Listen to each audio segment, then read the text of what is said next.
Birthday return gift இதை நான் எப்படி பண்ணேன் அப்படிங்கிறத இந்த வீடியோ ஃபுல்லாக பார்க்கலாம். இது எனக்கு பல்க் ஆர்டர் ஒன்று வந்துருந்துச்சுங்க. ஸோ எப்படி பண்ண சொல்லியிருந்தாங்கன்னா பிளாக் கலர் தீமில் வந்துட்டு பண்ண சொல்லியிருந்தாங்க. ஸோ இதில் அப்படியே நம்ம வந்துட்டு பார்க்கலாம் எப்படி பண்ணுறது அப்படின்னு சொல்லிட்டு.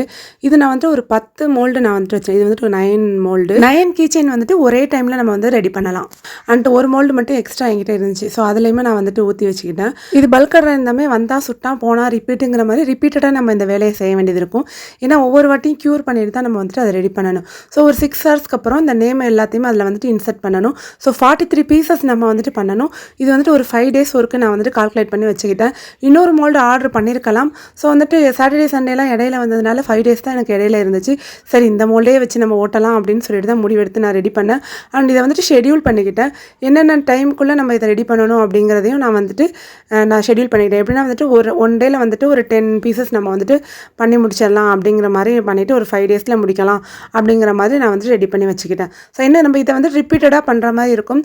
இந்த ஒரே மோல்டை வச்சு தான் நான் வந்துட்டு பண்ணேன். ஏன்னா நான் வந்துட்டு வேறு மோல்டு ஆர்டர் பண்ணி வரதுக்கு வந்துட்டு லேட் ஆயிடுச்சு. ஸோ அதனால் நான் வந்துட்டு இந்த ஒரே மோல்டுலேயே பண்ணிடலாம் 43 பீசஸுமே அப்படின்னு சொல்லிட்டு 1 by 1 நான் வந்துட்டு இந்த மாதிரி ரெடி பண்ணேன். ஸோ டே அண்ட் நைட்டு நம்ம இதை வந்துட்டு ஒர்க் பண்ணணும். உங்களுக்கே தெரியும் 8 ஹவர்ஸ்க்கு அப்புறம் தான் நம்ம வந்துட்டு அவுட் கோட்டிங் கொடுக்க முடியும். இதுக்கு வந்து டாப் கோட்டிங் கொடுக்கணும்.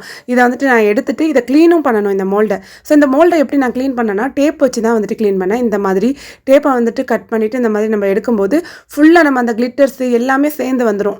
அதுக்கப்புறம் நம்ம வந்துட்டு பபிள் ஸ்ப்ரே வந்துட்டு ஸ்ப்ரே பண்ணிவிட்டு நம்ம நெக்ஸ்ட் ஒர்க்கை வந்துட்டு ஸ்டார்ட் பண்ணலாம். ஸோ இந்த மாதிரி தான் நான் என்னோடய ஒர்க்கை வந்துட்டு ஸ்டார்ட் பண்ணேன். அப்புறம் ரெசின் எப்போவுமே பண்ணி முடிச்சுட்டு வந்துட்டு மூடி வைக்கணும், க்ளோஸ் பண்ணி வைக்கணும். அது யாருமே வந்துட்டு பண்ண மாட்டேங்கிறாங்க. ஸோ அப்படி நம்ம க்ளோஸ் பண்ணி வைக்கலன்னா எறும்பு எல்லாமே உள்ளே போய் விழுந்து கிடக்கும். ஸோ நம்ம வந்து க்ளோஸ் பண்ணி எடுத்துகிட்டு இது நான் வந்துட்டு அவுட் கோட்டிங் கொடுத்துட்டு அடுத்த நாள் மார்னிங் எடுத்தது. அந்த மாதிரி டே அண்ட் நைட்டு நான் வந்துட்டு ஒர்க் பண்ணேன். ஸோ ரொம்ப கஷ்டமாக தான் இருந்துச்சு. ஆனால் நான் வந்துட்டு இந்த ஒர்க்கை சூப்பராகவே முடிச்சிட்டேன். நமக்கு பிடிச்சமான விஷயத்தை நம்ம வந்துட்டு அகைன் அண்ட் அகைன் செஞ்சோன்னா நமக்கு வந்து அலுப்பு ஏற்படாது.